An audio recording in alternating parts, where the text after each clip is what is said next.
اے اللہ میں حاضر ہوں تیرے گھر میں، اللہم لبیک۔ اب جب ہم صفا مروہ پہ جائیں گے تو یہاں بھی دعا ہے، سبحان اللہ والحمدللہ ولا الہ الا اللہ واللہ اکبر، تیسرا کلمے کا ورد کریں گے۔ اب یہاں پہ آپ ربنا آتنا فی الدنیا حسنۃ، آپ یہ دعا مانگیں، اللہم اغفر لی وارحمنی وعافینی وارزقنی وشفاعتی، ہر رکن کی دعا ہے۔ حضرت امام سفیان ثوری علیہ رحمہ فرماتے ہیں کہ میں حج پہ ہوں، میرے ساتھ ایک بندہ حج کر رہا ہے، بڑا نوجوان آدمی ہے، لیکن وہ کوئی دعا نہیں پڑھتا، نہ اللہم لبیک پڑھتا ہے، نہ اللہم اغفر لی وارحمنی پڑھتا ہے، نہ سبحان اللہ پڑھتا ہے، ایسے خانہ کعبہ کا طواف کر رہا ہے تو ایک درود پاک پڑھتا ہے، اللہم صلی علی محمد وعلی آل محمد، اللہم صلی علی محمد وعلی آل محمد، اللہم صلی علی محمد وعلی۔ ہلکی ہلکی آواز میں آپ فرماتے ہیں کہ میں اس کا درود سنتا ہوں۔ اچھا جب طواف مکمل ہوا، 7 چکر مکمل ہوئے تو صفا پہ چلے گئے۔ آپ کہتے ہیں میں صفا پہ جا کے اپنا ورد کرنے لگا، سبحان اللہ والحمدللہ ولا الہ الا اللہ واللہ اکبر اللہم اجرنا من النار، یہ دعائیں۔ وہ کوئی دعا نہیں مانگتا، وہ یہاں پڑھ رہا ہے اللہم صلی علی محمد وعلی آل محمد، اللہم صلی علی محمد وعلی آل محمد۔ اب فرماتے ہیں کہ صفا سے مروہ، مروہ سے صفا، صفا سے مروہ، مروہ سے صفا، ہمارے 7 چکر مکمل ہوئے۔ ایام حج تھے تو پھر اپنے ہم نے عمرہ کرنا تھا، حج تمتع تھا، تو پھر ہم نے جب واپس آئے تو حلق کروانا تھا۔ اب جب حلق کروانے لگے تو میں نے، وہ دور جو تھا وہ عام چھوٹے چھوٹے ہوتے تھے، اب فرماتے کہ میں نے اس نوجوان کا بازو پکڑا اور اسے پوچھا کہ بیٹا مجھے یہ بتاؤ، میں بڑا حیران ہوں، ایک تو جوان آدمی ہو اور جوانی میں اس قدر شوق سے پڑھنا درود پاک اور نماز پڑھنا، سبحان اللہ۔ چلو بوڑھا آدمی ہے، اب اس کی کام سے جان چھوٹ گئی، دنیا سے فارغ ہو گیا، کوئی کام نہیں، تو اب بڑھاپے میں مسجد میں آ گیا، وہ تو سمجھ آتی ہے، لیکن جوان آدمی نماز اتنی اچھی پڑھے،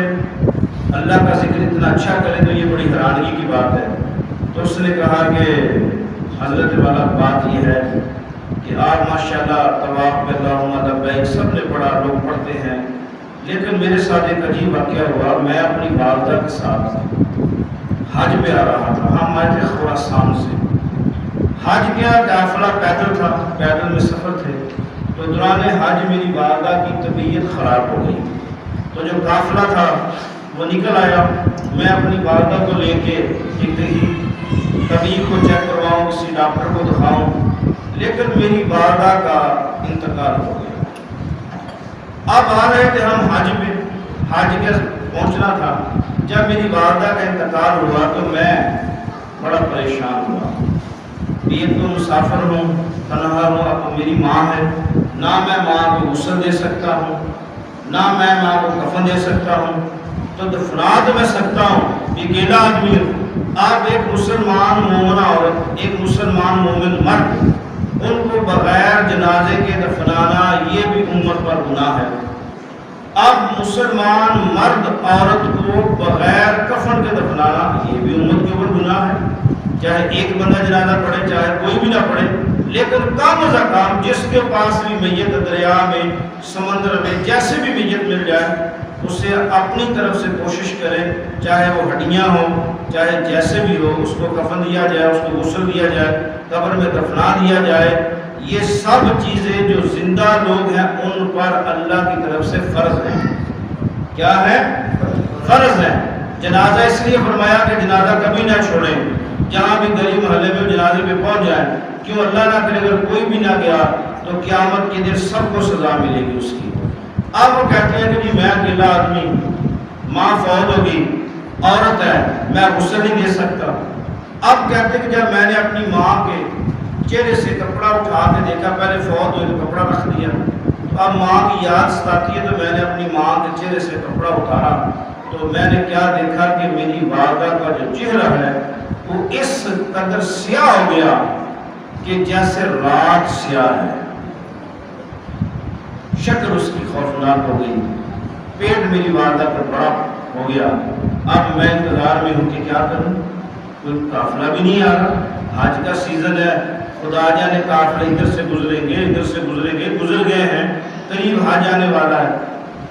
وہ کہتے ہیں کہ میں ایسی پریشانی میں ساری رات اپنی ماں کے پاس بیٹھا روتا رہا۔ کہتے ہیں کہ جب میری آنکھ لگی تو میں نے کیا دیکھا کہ ایک سفید گھوڑا ہے جس پہ سفید لباس ہے،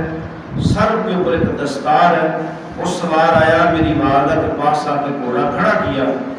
اور میری والدہ کے چہرے سے کپڑا اتارا اور اپنا ہاتھ جو ہے وہ میری والدہ کے چہرے کے اوپر ایسے جیسے انہوں نے لگایا۔ تو کہتے اسی ایک لمحے میں میری والدہ کی جو شکل تھی وہ 14ویں کی چاند کی طرح چمکنے لگی، روشن منور ہو گیا۔ اب انہوں نے جو میری والدہ کے پیٹ پہ ایسے جسم پہ ہاتھ لگایا، جو ان کا پیٹ کھلا ہوا تھا وہ پیٹ بھی اندر میں چلا۔ کہتے میں خواب میں دیکھ رہا ہوں سارا یہ منظر ہے خواب میں۔ اب کہتے ہیں کہ جیسے ہی وہ واپس گھوڑے پہ بیٹھنے لگے تو میں نے بھاگ کے جا کے ان کے گھوڑے کی رکاب پکڑ لی اور کہا کہ آپ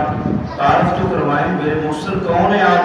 کہ میری والدہ کی شکل خوفناک ہو گئی، اللہ پاک نے آپ نے ہاتھ پھیرا اور میری ماں کا پیٹ، تو فرمانے لگے کہ تم گھبراؤ نہ، میں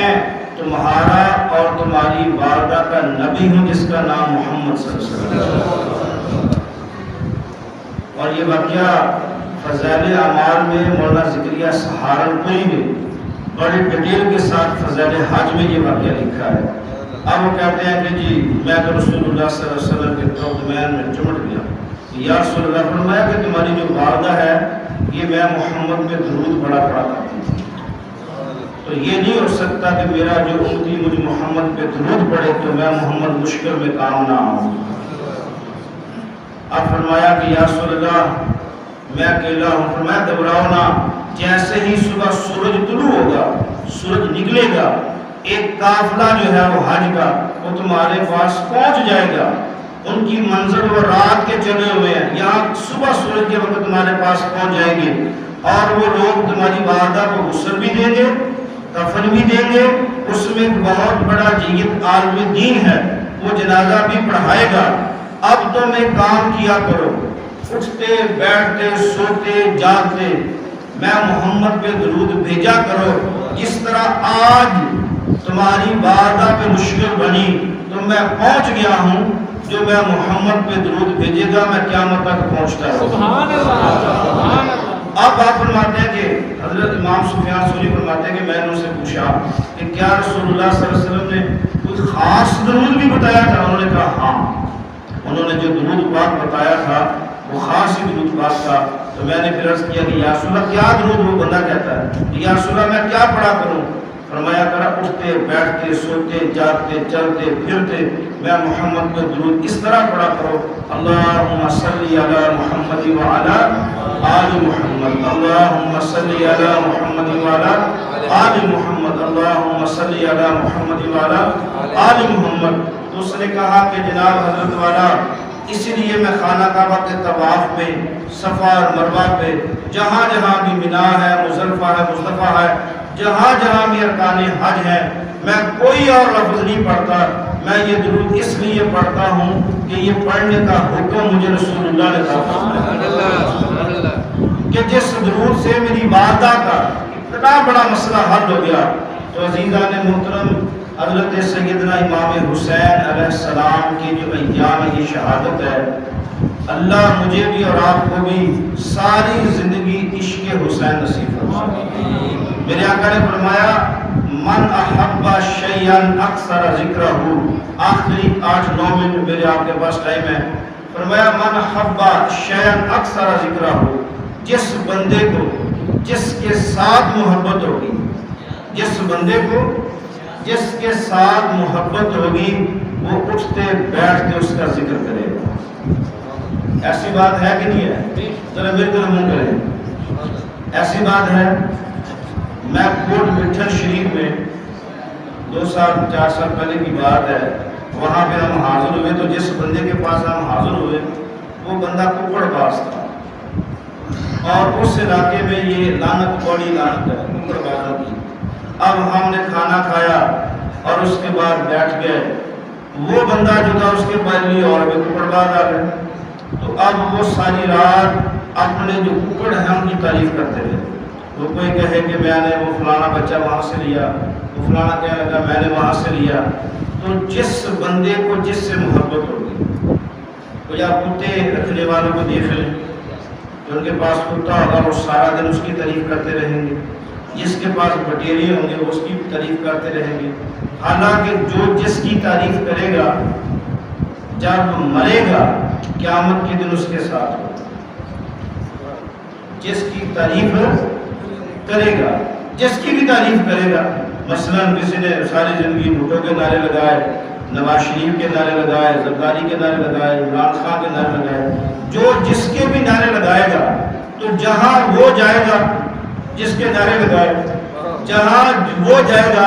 وہاں نعرے لگانے والے بھی جائیں گے, اور جو ساری زندگی محمد محمد کے نعرے لگائے گا. یہ دبئی کا واقعہ ہے کہ ایک ڈاکٹر تھی ہمارے پاس, اس نے بڑے سوال کیے, تو جب کوئی بات پہ نہ مانی تو میں نے ان سے کہا کہ چلے بالفرض اندازہ لگا لیں کہ ہم مسلمان جھوٹے ہیں, اگر کل قیامت کے دن آخری یعنی سوچ لیں, اگر قیامت کے دن